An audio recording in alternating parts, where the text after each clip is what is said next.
Olá pessoal, vídeo 14, voltando para o convívio social. Estamos chegando ao final dessa análise do documentário Amigos da Clínica, exibido pelo canal Netflix, com base no tema O Drama dos Vícios, com orientações bíblicas. E falando sobre essa volta para o convívio social, estamos falando do resultado do trabalho, do programa, dessa reabilitação, e o foco são os nossos 4 personagens. Quando falamos dessa volta ao convívio social, fica a pergunta: será que o programa em Jacob's Ladder surtiu efeito? Então vamos ver na história dos 4 personagens, Jeff, depois vamos ver Ryan, depois vamos ver Rush e Adam, como foi na vida de cada um.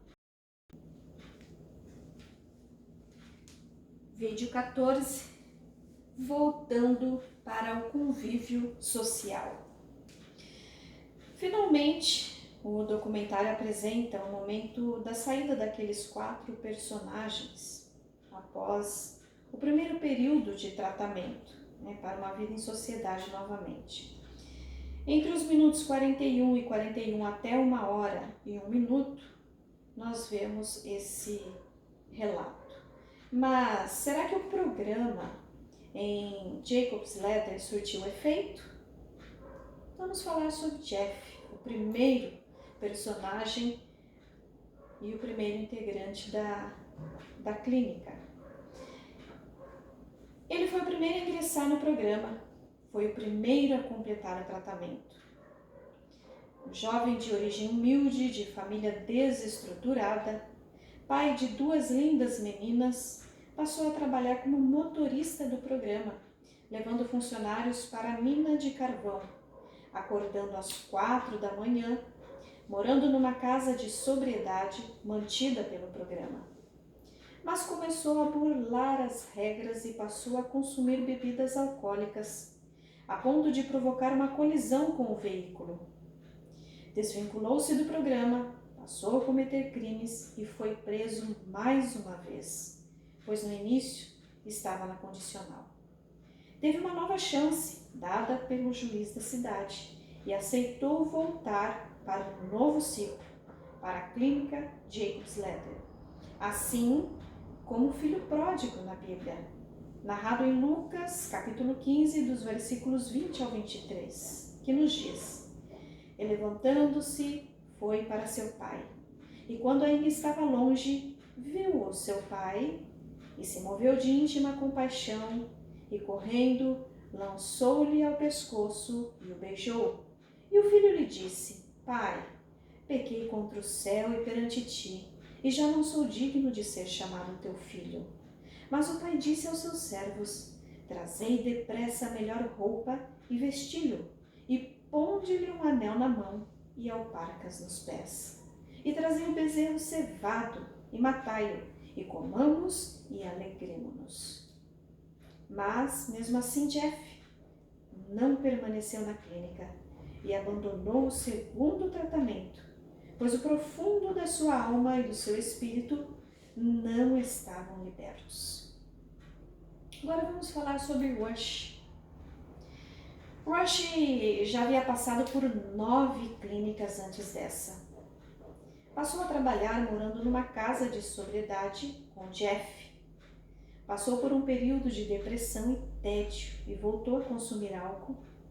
Voltou para a clínica e se recuperou após o segundo tratamento, voltando para o convívio social. Mas e Adam? Adam, jovem que admirou o perdão da sua avó, passou a trabalhar e a morar com Jeff no mesmo período, mas teve uma recaída e passou a consumir drogas. Aceitou o desafio de morar em outra cidade e começou a trabalhar novamente, morando com sua mãe. E quanto a Ryan, que foi o último a ingressar, o último a ser desintoxicado, um cantor e violonista talentoso, passou a trabalhar como coaching num programa de reabilitação de dependentes químicos e se integrou à sociedade, sem precisar de uma segunda chance. Em Morganton, 68 quilômetros longe da clínica. Mas o tratamento ideal é aquele que atinge alma e espírito além do corpo. Já vimos que a nossa alma faz parte do ser além do corpo físico. A princípio, o homem foi criado à imagem e semelhança de Deus, a sua alma. Depois da queda do homem no Éden, em Cristo, somos a imagem de Deus restaurada. Agora, somos feituras de Deus, criados em Cristo Jesus, para as boas obras. Somos o poema de Deus, a poesia mais bela do Criador. Nossa vida deve resplandecer a beleza de Cristo, a face do Filho refletida em nós, pelo poder do Espírito Santo, deve resplandecer a glória do Pai. Somos uma obra de arte na criação e uma obra da graça na redenção. Já vimos também que o Espírito é a parte do ser humano voltado para o seu Criador, é a plataforma que recebe Deus. O Espírito define as grandes influências da nossa vida. Assim, é o Espírito que recebe a influência do Espírito Santo, que convence do pecado, da necessidade de arrependimento e da salvação. O Espírito, quando está em rebelião contra Deus, pode receber influências malignas. Quando está afastado do Espírito de Deus, é como se estivesse morto, porque Deus é a fonte de toda a vida.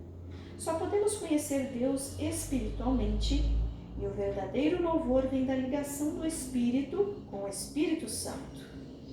Veja o texto de João, capítulo 4, versículo 24. Deus é Espírito, e importa que os que o adorem em espírito e em verdade. Obrigada.